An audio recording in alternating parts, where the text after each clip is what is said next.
What's going on? What's going on? Did a video earlier. One piece of information was incorrect, so I deleted that and I have to do the whole thing all over again. All right, so Terrence Crawford and Shawn Porter was ordered by the WBO, and everybody's all hyped up. Everybody's all excited about it, but I look at things as far as the past is concerned and how different things happen, and I kind of look at the situation of what's going on when it pertains to the parties. So as me, I'm always kind of like let's kind of just sit back, let's chill, let's relax, and kind of see how everything plays out. In the previous video, I don't even see the fight happening whatsoever due to the fact that I thought when they go into negotiations, if it goes to purse bids, it's a 75-25 split. I thought that's what it is when it comes to the WBO. But, with those kind of percentages, I didn't see this fight happening at all. There's no way in hell Shawn Porter taking 25% of a fight of that magnitude. Wasn't happening at all. But I was incorrect with that information. It's actually a 60-40 split. So it'd be a situation where if let's say PBC won and everything like that, Shawn Porter's getting 40%, of the money. That's not bad. That's cool. That's something that I could see Shawn Porter definitely doing. It's kind of weird to me, just due to the fact that we all know when it comes to the WBO, it's what Bob orders. So they're not going to do this unless Bob Arum wanted it to be done. So basically I think it might be a situation where maybe Terrence Crawford was leaving Top Rank, and he was kind of in a space where it's like, yo, y'all can't give me no big fights. You've made a lot of promises. You haven't come through with anything.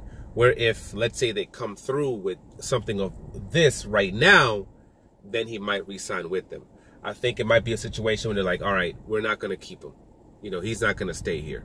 So let's go ahead and see if we can, retain him by giving him one fight that let's say that he, quote, wanted. I don't know if he really wants it or not. That he, quote, wanted, or let's just try to maximize what money we can make off of him, because Top Rank is getting 30% and his previous promoters getting 10%. That's a huge chunk of change. So if you have a fight of that magnitude, let's say Terrence Crawford ends up making $10 million off the fight, cool. At least you can take $3 million off of it. You get $3 million, and then for whatever else you also take from him. If you guys end up running the event, you can play the same game you play with them when it comes to the gate, when it comes to concessions, when it comes to the TV rights, all of that. But even if somebody like, let's say, Fox, PBC wins it, instead of you guys having to pay Terrence Crawford for his last fight, and instead of you having to pay him $4 million for his last fight, you get $3 million. Or even more, depending on what the fight does. And the old promoter, he's getting $1 million too. So you guys all end up putting yourselves into a space where you come out financially making something, instead of having him just walk away, instead of having him just walk away in October, without and getting nothing from him, or you holding an event and having to pay him $4 million. So it could be that. Those could be the options.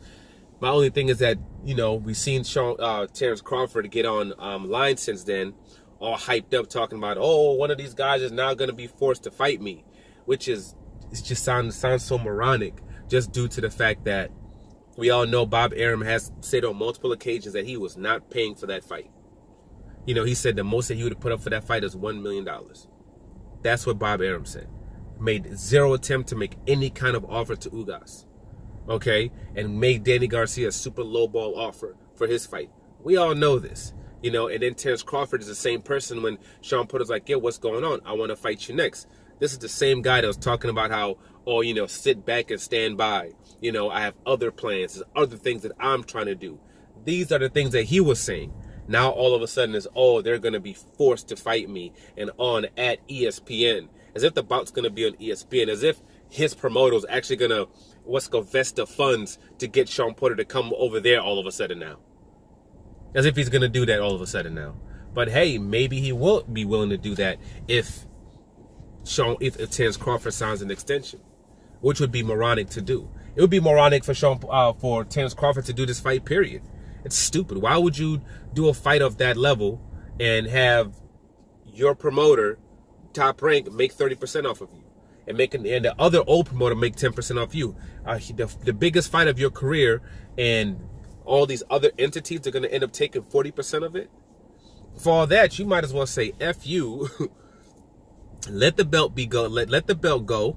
Then, you know, let it be a situation where Sean Porter is either facing somebody else for the belt, you know, and go on from there. But again, it might end up being a situation where they end up having Mean Machine versus Ortiz be the actual bout for the belt if he gets tripped. It could end up being something like that instead.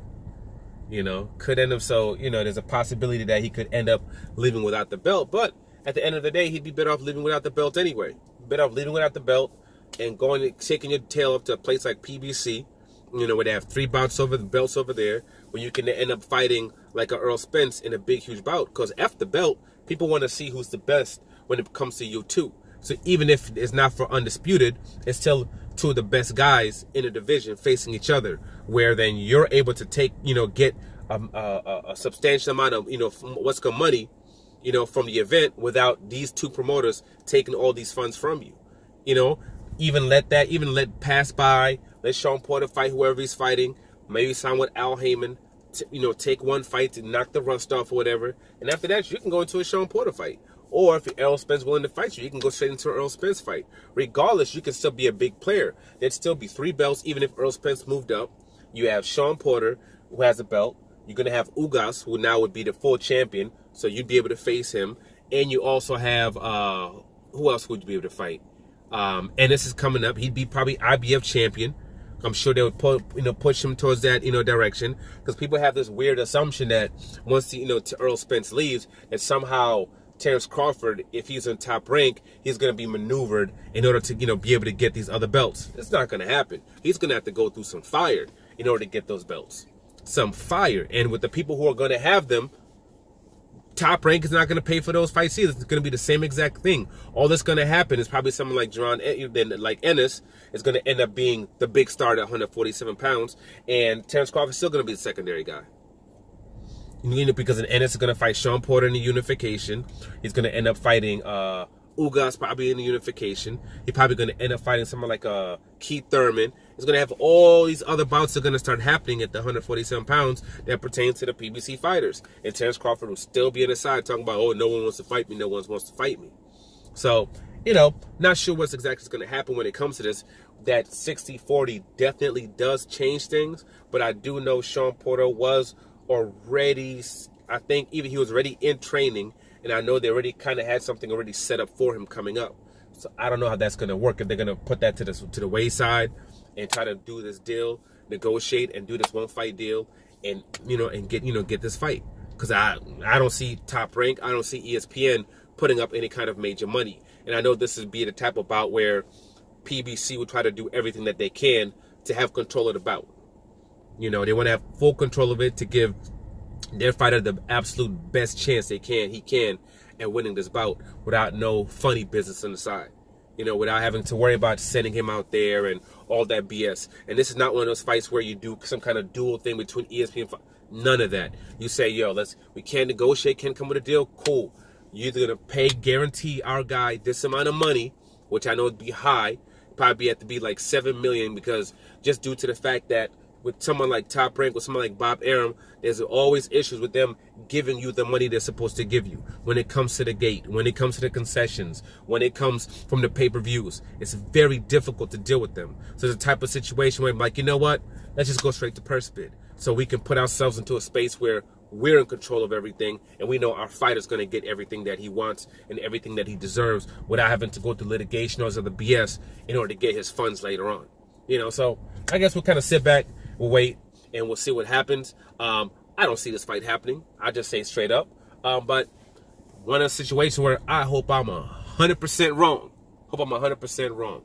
You know, but the 60-40 definitely gave us some life. 100% for sure gave us some life. So we'll see. But for now, like, subscribe, share. I'm out.